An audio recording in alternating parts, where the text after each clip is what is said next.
I'm an Omega Major General in the Alliance. They say there's a new troublemaker in the Northern District, an alpha with a prestigious background who doesn't like following orders. The first time we met, he leaned lazily against the wall, his tone dismissive. An Omega? How tough could you possibly be, Kane? But the moment he saw me, his expression shifted in a heartbeat, shy and respectful. Good afternoon, sir. Later, he had me pinned beneath him, fumbling with my belt in desperation. Baby, I've already broken off the engagement with my fiancé. I sneered. Too bad. My fiancé hasn't agreed to let me go yet. He froze, completely dumbfounded. Then, like a wounded beast, he lowered himself with trembling restraint, eyes reddening with helplessness. But I'll be the side piece. Welcome to He History Channel. Subscribe to follow all our latest adventures. Story begins. I was a Major General in the Alliance, an Omega, no less. That morning, my brother casually delivered the news. Peter, your little alpha fiancé's been transferred to the Northern District for training. I was in the middle of weight training and barely blinked. My brother tried not to laugh. That brat's always been wild. Got into trouble again. He's clearly pissed about being sent here. If you do see him, don't stoop to his level. Not sure if he even remembers you. I didn't respond, focused on my reps. Honestly, I doubted he remembered. I was 5 or 6 years older than him. I barely remembered what he looked like. Just a vague impression of a sharp-featured, annoyingly pretty kid. Back then, our lives hadn't been bound together yet. Later came the arranged marriage. Our families exchanged tokens. He didn't show up to any of it. Just vanished like it didn't matter. Years passed, and all that was left in my mind was a blurred outline of his face. But I was confident. If we met again, I'd recognize him. My brother added, the Malley family didn't tell him you're here. First, because he's not happy about the engagement. Second, they didn't want to cause trouble for you. Third, they genuinely want to grind some discipline into him. I understand. His warning wasn't just casual, it was also a subtle way of asking me to keep an eye on him. Not that it was my responsibility alone. The Malley family was powerful. I wasn't the only one watching over their precious heir. So I heard my brother out, and quickly forgot about it. Sure, we were engaged, but that didn't mean there was anything between us. Anyway, I was only in charge of the S-Team's field training this cycle. I hadn't met the new batch of recruits yet. But my colleagues had already started complaining. This group of alphas was unruly, already forming cliques just days in. Discipline was going to be a nightmare. I replied coolly, if they're hard to manage, send them into the wild. If that doesn't work, beat it out of them. Sooner or later, they'll obey. There were very few Omega instructors in charge of physical and combat training in the Northern District. I was one of them. I wasn't born with the same physical advantages. In the early days, I faced a mountain of prejudice, not just from students, but also from my peers and even superiors. But I beat them all into submission. Literally. Michael Ross, a fellow instructor, knew that well. He'd seen me break more than one cocky brat. The memory alone made him wince. With you around, I'm not worried, he chuckled. But heads up, a few of these recruits have impressive family backgrounds. Don't go too hard on them. I didn't bother responding to that. It was irrelevant. I strapped on my light armor. Today, Michael and I would meet the new class. The training grounds were packed, the recruits divided into teams. Each team's lead stood at the front, alphas with the best scores in physical ability, aptitude, and pheromone levels. Still, the whole crowd was unruly, disorderly. Probably because it was their first week in the Northern District. The noise grew louder. I heard our wilderness instructor is an Omega. An Omega? What's he gonna teach us? How to cry under pressure. How to pick flowers and sniff perfume in the forest. Laughter erupted. Idiots, someone muttered. Instructor Middleton isn't some delicate flower. I suggest you shut your mouths while you still have teeth. Someone had clearly done their homework, but most alphas here were arrogant. They scoffed at the warnings. Michael and I arrived, and the noise began to die. Eyes widened as we approached. Holy shit, is that the Wilfred Middleton? The Alliance's youngest Major General? Those in front hadn't noticed us yet. As we got closer, I heard one alpha mutter, "Bro, tone it down in front of Middleton. Word is he's got a short fuse. Not someone you want to piss off." A tall, handsome alpha stood nearby, hands in his pockets.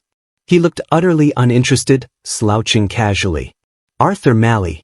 He didn't care if the instructor was an alpha or omega. He just hated anyone with the last name Middleton. So he scoffed, "An omega? How tough could he possibly be, K?" Then he caught a glimpse of me from the corner of his eye. His posture snapped upright. "Sir." The sudden change stunned those around him. They all scrambled to attention, eyes darting around nervously. Them. Arthur Malley was stunned. Heart racing. Because the omega approaching them, this unfamiliar figure in a sharp uniform, was the one from his dreams. That had to be Instructor Middleton. His voice caught our attention. Michael Ross waved cheerfully. I didn't.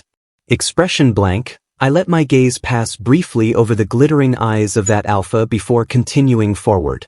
I could feel his stare trailing behind me, another bold alpha with no sense of boundaries. But I didn't care. My boots hit the platform. My gaze swept the field. The chatter died down. Michael's face grew stern. Silence. The field went quiet. He said a few words, then passed the floor to me with a grin. I took over, voice cold and calm. First, unlike Instructor Ross, I don't make small talk. Second, the field training under me allows no fooling around. Third, I will punish misconduct physically. Maintain discipline. You may now ask questions. They got the message. Everyone whispered, but no one dared speak aloud. Then the same alpha who had greeted us raised his hand. Loud and bold, he said, "Instructor Ross gave us his contact. Can we have yours too, Instructor Middleton?" I looked at him again, really looked. He was striking. His energy was a bit much, but not exactly unpleasant. I said calmly, "Team leaders, step forward. Any announcements will go through you." Arthur Malley nudged his teammate aside and strode up. Technically, George Truman was the team captain, but Arthur had decided he'd be taking that spot now. 6 recruits in total. He was the last to add me as a contact. When I went to label his info, I asked, "Your name?" His eyes lit up. "Arthur Malley." I looked up. "What?" He repeated with a grin, "Arthur Malley. Arthur as in complete, Malley as in peace." Right. Arthur Malley. Now that he said it, his face did seem familiar. Clearly, he hadn't recognized me. Probably only knew me as Peter Middleton, my usual name in the capital. Had no idea I was also Wilfred Middleton. More importantly, that adorable, pretty boy from years ago had grown up into a sharp-featured alpha with an aggressive kind of beauty. No wonder I hadn't recognized him at first. He caught my studying gaze and smiled. "What's wrong, sir? Not exactly a common name, is it?" I looked away, finished the note. "Done. You can go." He saluted. "Yes, sir." Then beamed like a kid and bounced off. I stared after him. Who said this guy was a problem? Well, he was persistent, I'd give him that. For some reason, he kept showing up everywhere I went. The base was large, but clearly not large enough to avoid him. After enough coincidental encounters, I got the message. I'd been harassed by alphas before, some sincere, some lustful, some looking to conquer the Omega officer and win themselves some twisted form of glory. But this one? This one was going to be trouble. It didn't take long for me to figure out Arthur Malley's intentions. Because of our family's ties and the faint memory of our childhood meeting, I didn't particularly dislike him. I was just indifferent. As for the fact that he had a fiancée yet was out there flirting with other Omegas, I suppose I felt the level of disappointment that was due, but not much else. No real anger. No unnecessary emotional reaction. We were never in love to begin with. Nothing about our future was set in stone. His moral lapse in this area didn't strike me as serious. And besides, I was the Omega he was flirting with. Maybe it was because I still carried a faint childhood filter when it came to him, but I didn't really mind. Add to that how earnestly Arthur came to me every time with training questions. He won himself a bit of extra credit in my eyes. Today was a field survey of the new wilderness base. Somehow Arthur got wind of it and showed up with his loyal sidekick, arms full of snacks and drinks. George Truman went off to hand things out to the others, while Arthur came straight toward me, that ever unruly glint in his eyes, full of youthful arrogance. He was undeniably good-looking, military green long-sleeve tee tucked into cargo pants, broad shoulders, narrow waist, long legs, and a lean, athletic frame that was nothing short of top-tier. I watched, expressionless, as he strode over. Arthur grinned like a puppy. "Instructor Middleton, here." He tossed a piece of bread at me. I shifted sideways. No. The bread hit the ground with a soft thud. I walked off without giving him the slightest ounce of face. Arthur, unbothered as ever, calmly picked it up and followed. I was in a rush. Just grab some snacks. "You hungry? I can go cook something and bring it over." I stopped and looked up at the alpha who was half a head taller. "You must have a lot of free time." He immediately started reporting like a good soldier. "Ran half an hour with weights this morning, mech training for an hour, combat practice for another. Heard you were out here, took a cold shower and rushed over. It was the weekend. Technically a rest day. That was a pretty packed morning. Not bad." I said nothing. He kept going. "Honestly, the bread's decent. I also brought milk. Want it?" He pulled out a carton from his pocket, eyes sparkling like he was asking for praise. "Heated it up earlier, it's still warm." It was cold out and this young master hadn't dressed for it. His already pale face looked almost bloodless. Clearly, he'd rushed over without thinking. Still spoiled. But in the 2 weeks since arriving in the Northern District, his physique had clearly improved. He'd been training hard. "Want some, bro?" he asked again, grinning. He didn't think twice about calling me that, assuming we weren't far apart in age. I frowned. "You really have nothing better to do? I can ask Instructor Ross to increase your training load." Arthur didn't even blink. "Can't you assign it yourself? You could teach me personally." He clearly enjoyed trailing me, even if it meant extra drills. I folded my arms. "Fine. Let's see how much energy you really have." His eyes met mine, sharp and cold, and he shivered slightly, like something electric ran through his bones. But he lifted his brow, smiled. "I won't disappoint you." On the ring, Arthur's wide shoulders were squared, his muscles tight beneath the fabric. He wasn't just another arrogant young master. He didn't treat me like some fragile omega either. I liked that. That hint of fighting spirit. Arthur thought even if he lost, it wouldn't be by much. He was wrong. He didn't even last 10 rounds. I swept my leg under his guard, caught both his arm in the back of his knee, and slammed him down, my heel landing with a loud crack beside his cheek. He only heard the wind.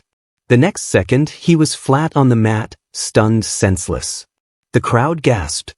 "Holy shit," George Truman said, only to be shushed by a nearby instructor. "Don't be dramatic." He chuckled. "Instructor Middleton is insane." Another instructor nodded at the ring. "That kid's not bad either. Not many first years can take 10 rounds from Middleton." I stood above him, cold and commanding. "Focus more on your training." "Understood, Arthur Malley?" Arthur grabbed my pant leg. "I'll do whatever you say. But will you train me privately?" Looking up at me, his eyes were no longer mischievous, only sincere. "I'll keep going. Until you agree." I frowned and jerked my leg back, shaking off his grip. "Call me sir." He smirked and said obediently, "Yes, sir." His features were so clear and handsome that even when he smiled, it was hard to find him annoying. That "sir" sounded more like a joke between friends than a proper address. I nudged him with my boot. "Can you even get up?" Arthur raised a brow and jumped to his feet. He knew I'd held back. Could have been worse. "So, you will train me? Is this considered special treatment?" he teased. I stepped off the ring, taking my coat from a subordinate. "Thanks." Glancing back at him, I said, "Your fundamentals are solid." He caught up. "Bro." I kicked him, lightly but enough to send him stumbling. "Go train."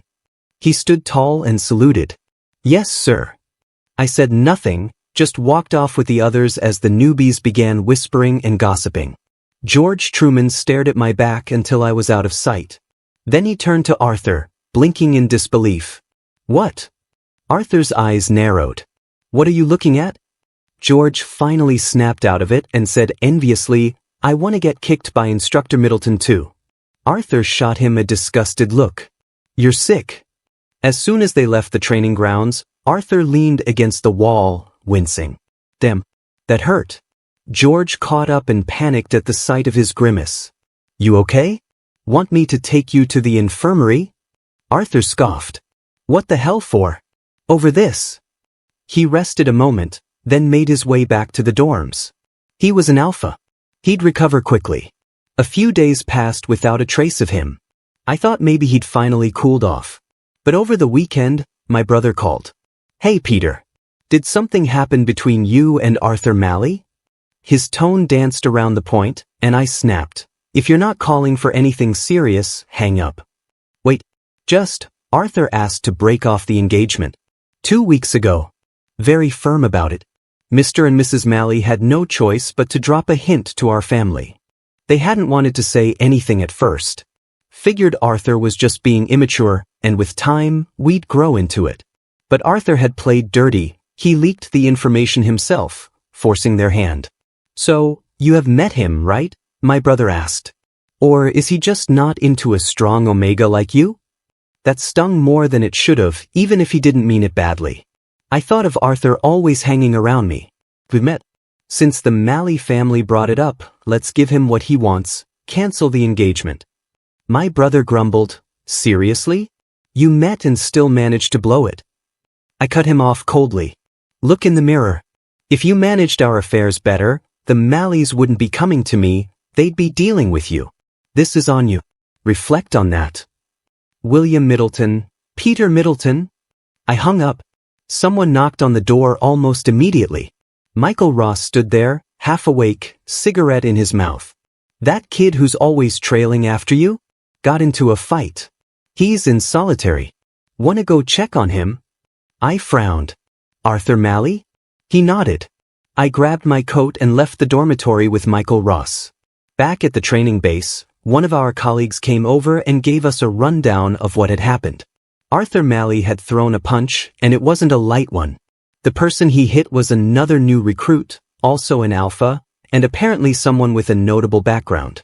Turns out the kid's name was Donald Brown, grandson of one of my former professors from university. I remembered him. The two had exchanged some heated words, then fists. But no one seemed to know what had actually triggered it. One was now laid up in the infirmary swearing vengeance. The other? Locked in solitary and refusing to say a word, except that when he got out, he'd make sure Donald Brown was finished. Michael Ross looked grim. They're really losing their damn minds this year. I didn't react. Stuff like this happened every cycle. Nothing new. I couldn't even count how many times I'd been thrown into solitary myself back in the day, back when I was younger and far less important. Outside the solitary block, I spotted George Truman pacing, clearly anxious. When he saw me, he stiffened and saluted. Instructor Middleton, Cheen would never hit someone without a reason. That guy must have said something to set him off. My gaze was sharp. This is not a place for emotional outbursts. Go back. But my tone dropped. Unless you have something relevant to report, get out of my sight. Yes, sir. He left quickly but looked back several times as he walked away. One of the guards saw me approach and nodded. Major General, that kid yours? I replied. Has he been cooperative? The guard chuckled. Surprisingly. Came in looking smug as hell. Punched a guy and didn't even flinch. Definitely your type. Most young masters who end up in confinement kick up a storm, threaten to call their families, bark about being untouchable. Not Arthur. The room opened. Just 2 square meters with barely enough space for a cot. Arthur Malley lay there, one leg bent, staring at the ceiling. When he heard us, he looked up. The dim room was suddenly flooded with light. When he saw me, he bolted upright. There were bruises on his face, but his eyes were bright. You came. Even seated, his frame filled the room, broad shoulders, long limbs. The space seemed to shrink around him. I stepped in. Now it felt even tighter. You could hear every breath. Especially his. He stood quickly, a faint blush creeping onto his face. Do you want to sit? My eyes landed on the scratch across his cheek. You making yourself at home here? He raised a brow, arrogance lacing his voice, but not in a way that annoyed me. Didn't expect you'd actually visit. His affection was always straightforward. Like seeing a beautiful sculpture or a striking view. Simple, unburdened by deeper meaning.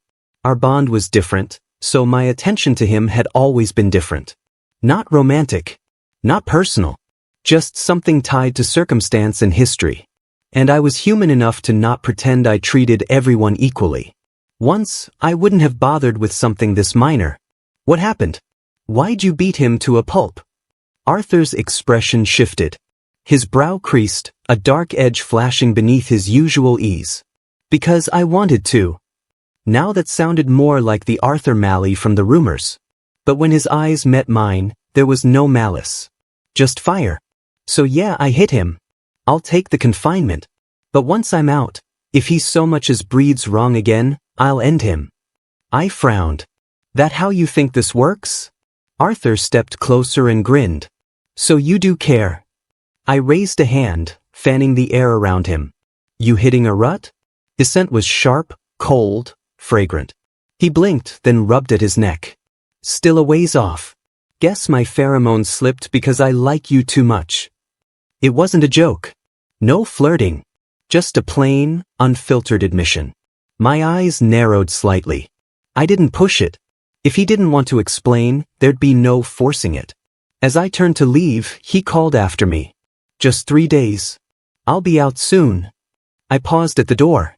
The hallway beyond was the only source of light. It framed my silhouette, hiding my face in shadow. Arthur smiled. You look really familiar.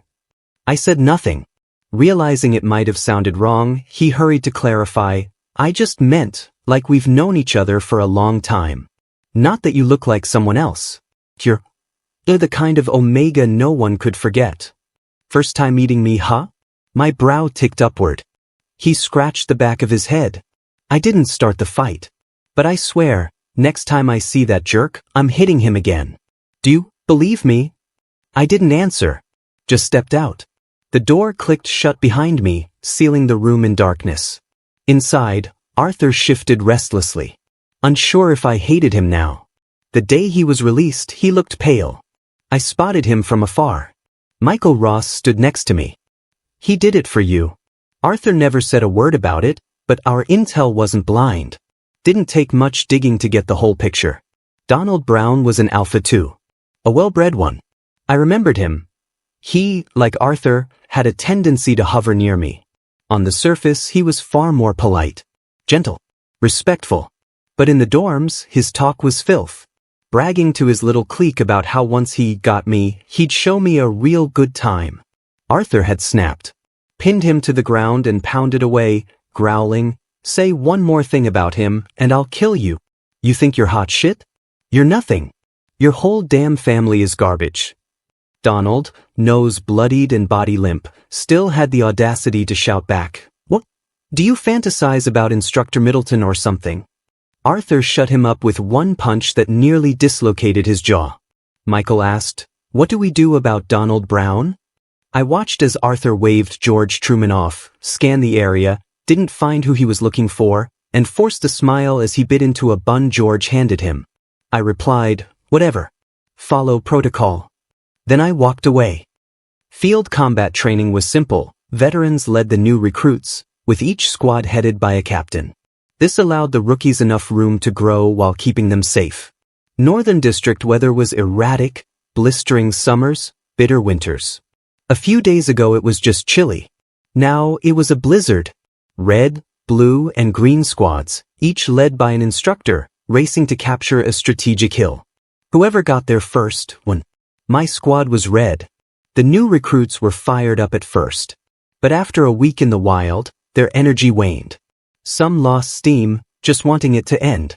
Others grew more ambitious, eyes fixed on glory. Arthur Malley led my squad. Strategic. Charismatic. Born to lead. But, Bad timing. His rut hit. In wilderness combat assessments, both ruts and omega heats were considered natural challenges. You either endured or got treatment at a secured base. Arthur had always powered through. But this time, something was off. His body wasn't cooperating. He began avoiding me. At first, I thought it was because I was an omega.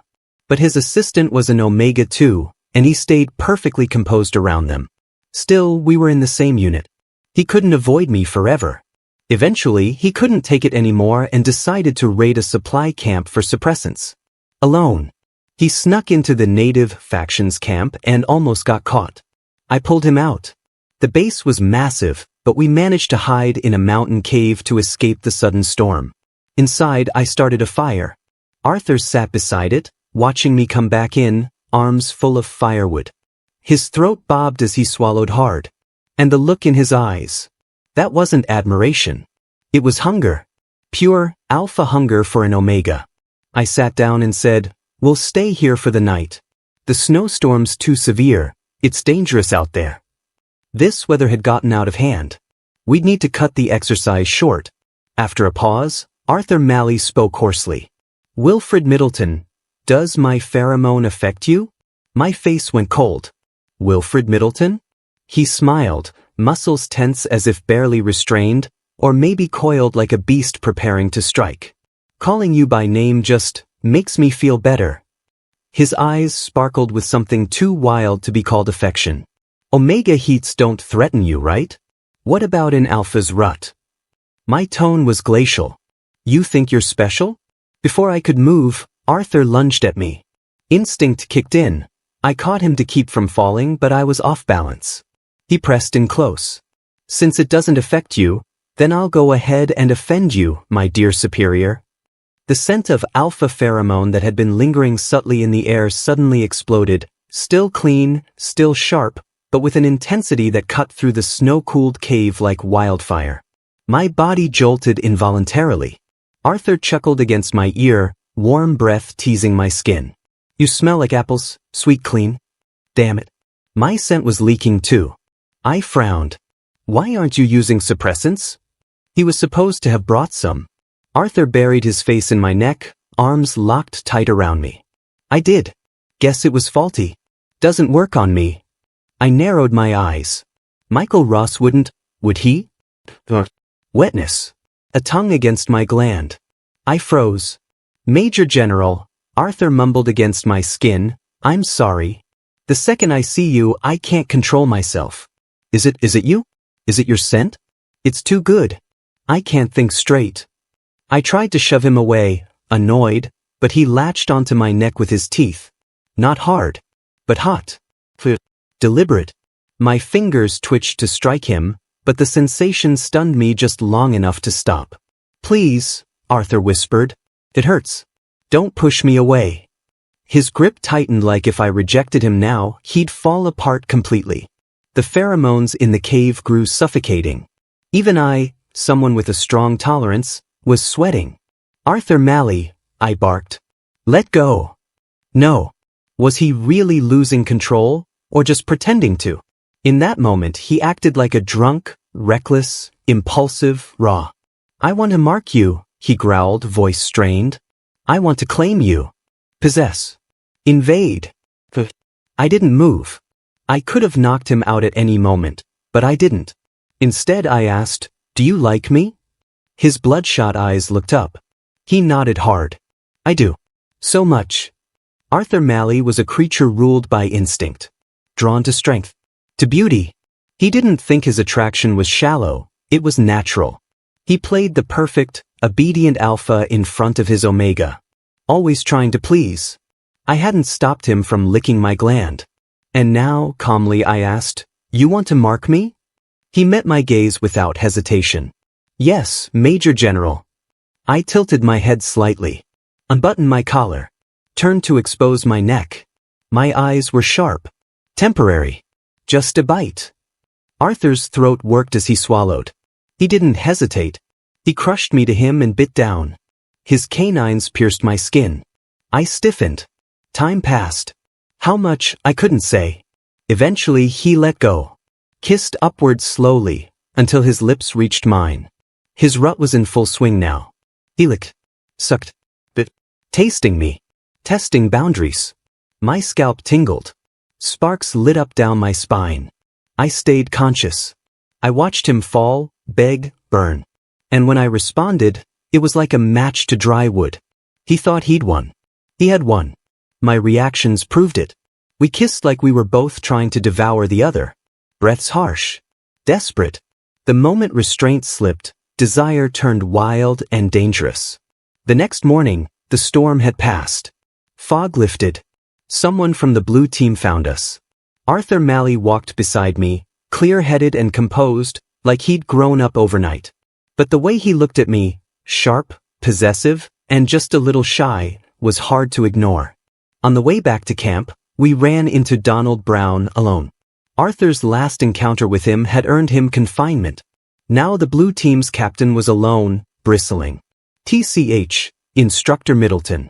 So it was you and him. Crunch, crunch. My boots snapped dry leaves underfoot. The wind roared. Donald's voice caught in his throat. His eyes widened.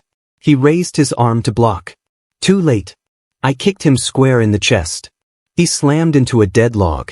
Before he could recover, I launched again. Side kick, sweep, another blow. He hit the ground hard, rolled, struggled. I stepped on his chest. He let out a choked cry. I raised my signal gun, pointed it between his eyes. He froze, like I'd drawn a real weapon. I looked down on him, expression flat. Eliminated. The gun flared red. The mark burned close enough to sting. I kicked the struggling alpha aside like garbage. Then turned to Arthur. Let's go. Arthur's eyes gleamed. Yes, sir. As he passed Donald, he added his own kick for good measure. Donald groaned, face pressed into the dirt, but said nothing. He saw the warning in my glance. I wasn't some pristine model officer. Pinning him to the ground like that? That was the message. All 3 squad leaders were instructors. And the weather had made it clear, we weren't dragging this out any longer. That day's fighting was brutal. Arthur wasn't just a hot-blooded young master. He was smart, efficient. He led Red Team to victory and planted our flag on the hilltop. Back at the dorms, I stared at my reflection in the bathroom mirror. The mark was still there. A bite. Just a bite. But something in me remembered the feeling. Something deep, physical, almost pleasurable. I didn't dislike it. Red Team earned their medals and rewards. As for Donald Brown, he ducked away from me every time we crossed paths. During drills, he got distracted, his rankings fell. Arthur, on the other hand, grew stronger. His body tougher. His temper more grounded. Some nights, he'd sneak into my room, climb into bed, wrap himself around me. I didn't encourage him, but I didn't push him away either. Until one night, wet sounds, quiet, rhythmic. I jolted awake. A groan escaped me. I opened my eyes slowly, body hot and flushed. Arthur was buried against my chest. Electric shock ran through me. What are you doing? I croaked. He mumbled, eating you. I shoved him back and tugged my shirt down over my chest. Didn't they say you had a fiancé? He froze. Shit. Then, panicked, he lunged, pinned me down. No, I don't. That's over. I stared at him calm. Arthur's throat bobbed. He tanned a little, looked stronger now, more masculine, more dangerous. His muscle-tight frame pressed down on me. And he was gorgeous. He fumbled with my waistband like a man possessed. Babe, I already called it off. I swear. I sneered. His eyes went red. Hands shaking, yanking at my clothes in a panic like if he didn't move fast enough, I'd disappear. I'm not lying. It ended ages ago. I swear. I didn't hide it from you. I don't even know that Omega. Never touched them. Can't even remember their name. He kissed me hard. Under the covers, our chests pressed tightly together, skin against skin, heat against heat. My hand rested on his shoulder, instinctively wanting to push him away. But the strength I used was barely anything. I turned my head, dodging his kiss. But my fiancé hasn't agreed yet. Arthur Malley's pupils trembled. He stared down at me. Fiancé. Beneath the covers, my foot brushed against his calf. My voice slowed, teasing. Maybe you don't know, I have a fiancé too. For a moment, it was as if his world collapsed. He froze, stunned. I had expected pride to kick in, that the spoiled young master would stop himself, cool off at least for now. Instead, after just a minute or two of silence, he suddenly grabbed me as I tried to get out of bed. You're lying, Arthur bit out. I didn't get to finish. He bit my lip, sharp enough to sting, but not enough to bleed. Then he kissed me fiercely, messy, desperate, frantic. He didn't leave a single spot unclaimed. There were bite marks on my neck, a few on my inner thigh. Enough that every step rubbed against them, making it hard to ignore the memory of him.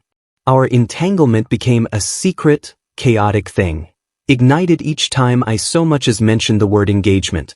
Sometimes he'd just stare at me, red-eyed and silent. But once he knew I wasn't toying with him, he became bolder, greedier, pinned me against the bathroom tiles. His broad chest pressed to my back. I turned to look at him. He asked, voice rough, I'm better than that guy, right, Peter Middleton? I laughed, hooking my finger under his chin, kissing him lightly. Yeah, you're better. Still, that answer didn't fully satisfy him. Back on the bed, he gripped my thighs, caged me in, voice coaxing but urgent. Babe, break up with him, yeah? Please? Please? Please? My face flushed, my eyes watered at the corners. Provoked by his pleading, I clawed down his back. No way. Jealous and frantic, Arthur had no other way to prove himself than through physical intimacy. When we were done, I got up and pulled on a t-shirt. Arthur, panicked, grabbed me. I looked down. He muttered, holding back, I can be your second. That made me burst into laughter. He flushed, equal parts resentful and embarrassed. I'm serious. He followed me up, only in his pants, and wrapped his arms around me. I mean it. Don't think I'm just some dumb kid messing around. I've never even dated before. He didn't dare admit he was still a virgin, but that sentence said enough. His lips brushed my cheek, then trailed to the corner of my mouth. You're not just playing with me, right? If your fiancé can't even handle this much, screw him. He's not worth it. I won't stoop to his level. Then he pinned me to the wall again, hands locking my wrists above my head. His other hand slipped to my waist. Babe, you like me too, don't you? I didn't answer. He stared at my disheveled face, eyes dark with desire and something dangerously close to love. Only he had ever seen me like this. That damn fiancé? He wouldn't stand a chance. Arthur was sure of it. Confident enough to barge into my dorm almost daily. Confident enough to lift me up, kiss every inch of me, leave his teeth behind like a trail. My body wasn't delicate, tight, lean, strong. But Arthur was obsessed, kissing down my spine until I couldn't help the sounds slipping from my throat. Knock knock. I snapped out of it, tangled up in him, a mess. I swallowed hard. Arthur didn't flinch. He tightened his hold. I shot him a glare. Peter Middleton, come eat, came Michael Ross's voice. I wrapped my arms around Arthur's neck and called back smoothly, go without me. Arthur licked the side of my neck. I pinched the back of his neck in warning. He chuckled quietly. Michael continued, come on, don't be like that. I'm waiting. I steadied my breathing. I've eaten. Arthur brought food. Arthur suddenly jerked me closer by the waist. My gaze darkened, I grabbed a fistful of his hair, eyes sharp with warning. He winced, but the grin on his face was nothing short of wicked. He looked like he wanted to make me scream, but didn't dare. This wasn't some isolated cabin. One sound and we'd be caught. Michael grumbled on the other side. That new kid's got way too much free time. Always running to your place. I'm telling you he's up to no good. Want me to deal with him? Arthur's face immediately soured. No need, I snapped. Stop bothering me. Go eat by yourself. Michael left cursing under his breath. I sighed in relief, then pinched Arthur's chin, my eyes glinting cold. No boundaries. But my eyes were red. Still wet. He only grew hotter with want. He said the filthiest thing yet, pressing his palm to my belly. Baby, think there's a little one in there yet? Want to feel? My fingers trembled. I slapped him. Bastard. He was a bastard. But he was my bastard. That weekend my brother called. Arthur overheard the words fiancé and immediately started grinding his teeth, probably planning which assassin to hire. Have the engagement tokens been exchanged? What about the joint project between the families? He was pacing near me when I said into the phone, "Cancel it. The whole thing was Grandpa's idea. It doesn't mean anything. If you think it's such a loss, go find yourself someone else to marry." Arthur froze, eyes wide, giddy. When I hung up, he lunged forward, scooping me up in a tight embrace. "You called it off? You really did." I smiled slyly, tilting my head. "Yeah." He didn't notice the teasing in my gaze. He was too busy celebrating. He stayed the whole day, clinging to me like a burr. Even during drills, it was obvious something was off. George Truman was especially worried. "Bro, the way you look at Instructor Middleton, it's like you're gonna eat him alive. I'm begging you, ease up. I don't want to see you get killed." Arthur just smiled at him, like George was stupid, which made George even more confused. To be fair, Arthur kept things discreet. No one knew we were involved. He was worried it'd damage my reputation. If not for that, he'd have told the whole damn base. Still, word got around. Arthur was in love. His crush was mysterious. Rumor had it the guy came to him in a dream. Arthur didn't bother correcting them. He just smiled. Technically, I wasn't their chief instructor. My daily responsibilities didn't involve these new recruits. So even if someone found out, it wouldn't matter much. Arthur, however, stayed cautious. Proud as hell on the inside. Whenever someone praised Instructor Middleton, he'd smirk like he'd earned those honors himself. Still, friction was inevitable. One weekend, after finishing, I kicked him. "Go train." I got up first like always. No matter how intense the night, I never missed my responsibilities, workouts, missions, drills. Sometimes I'd be right in the middle of it, and a call would come through. I'd shove Arthur off, hit the shower, and leave without looking back. He'd clean up after us, still a mess himself, while I vanished like a cold-blooded bastard. Finally, I had a day off. Arthur climbed into bed behind me, whining softly, "Let's just rest today, babe." I didn't reply. Just looked at him, cold as steel. His eyes met mine, and for some reason he shivered. I was an omega. But if I gave in to softness, would I have made it here? Would all those alphas have ever learned to fear me? Would I have made it this far, earned a place in this alpha-dominated field, if I'd given in to softness? Arthur Malley was shaken by just one look from me. Something unspoken took root inside him, part guilt, part admiration. A fierce, proud need to stand taller, to be worthy of standing next to his omega. To be someone who could protect, not just chase. We never fought, but he stopped clinging to me the way he used to. I wasn't used to that. But the unease barely registered in my emotions. Arthur threw himself into training and missions, steadying with every passing day. His flirtations came less frequently now, but whether he whined like before or remained restrained, both versions of him still made my head spin. At the end of that year's training term, I was reassigned. No longer their field combat instructor.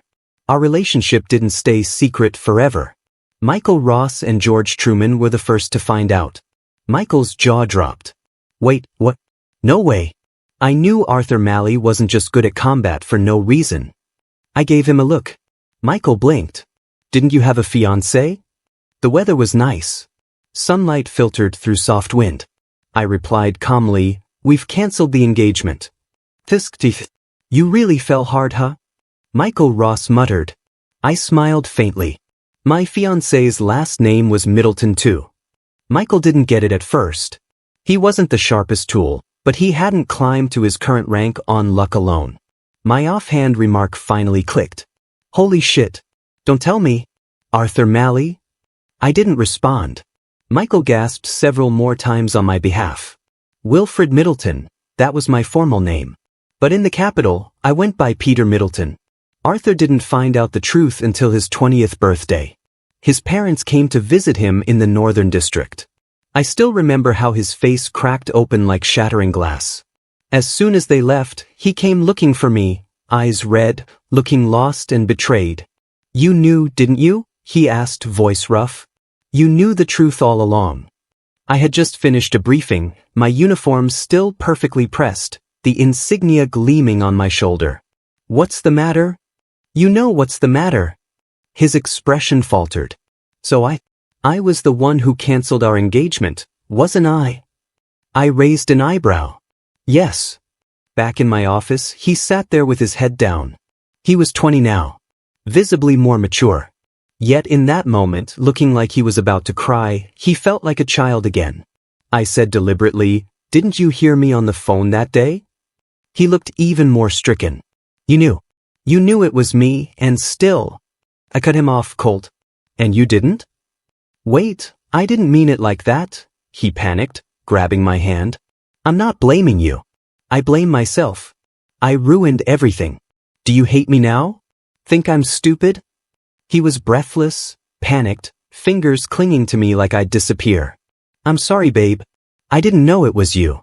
And then I fell in love with the real you.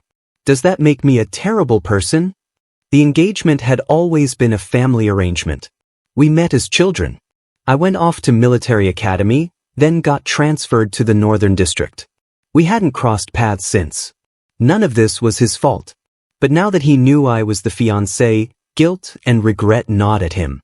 He held my hand tightly, his face inches from mine. His expression was raw, eyes shimmering. "I'm sorry. I love you, Wilfred Middleton. Peter Gidge. I love you." He said Peter Gidge with zero shame. I wanted to die from secondhand embarrassment. But those honest eyes, they pierced me. "I know," I said softly. He leaned in to kiss me, but I pressed 2 fingers to his lips. "No nonsense. Go back." Arthur obeyed. That night, he snuck in kisses, whispering sweet nothings until he wore himself out. Over the years, he took on mission after mission, completed them with excellence, earned commendations, promotions, respect. The soft, wild alpha turned into someone iron-willed and commanding. But sometimes, just sometimes, he'd hold me tight and mutter, "I'm sorry, Peter. I love you. I really do." I didn't want to cancel the engagement. He felt like he'd missed too much, too many years of my life. He regretted letting Peter Middleton go. It had been nearly 3 years. And still, he hadn't let it go. I was being promoted back to the capital soon. His little guilt spirals were the last thing I had time for. Even after we returned, he kept clinging to me after missions, hugging me tight, whispering, "Do you still love me? Or are you done with me now?" One day, I'd had enough. I grabbed him by the nape and said, "Permanent mark. One chance." Arthur's eyes widened like floodlights, equal parts joy and caution. But only one chance? He didn't hesitate. It hurt, like being torn in half. But once the pain passed, a sharp tingle rolled through me like electric fire. It made my toes curl. When both families learned of our misunderstanding, they couldn't be happier. Everyone was relieved. We were close again. Visits, dinners, holidays. A new year came. Arthur decorated the house like a madman. When he was done, he pounced on me, kissing, biting, peeling away my clothes with dark, hungry eyes. "Major General." I raised my foot and pressed it to his shoulder. He sank to one knee, eyes dangerous. He leaned in, voice low. "What do you call me?" My foot braced on both sides of him. I wrapped my arms around his neck, leaned in, and whispered into his ear, "Hubby." Thanks for stopping by. Subscribe and hit the notification bell so you don't miss out on any new videos.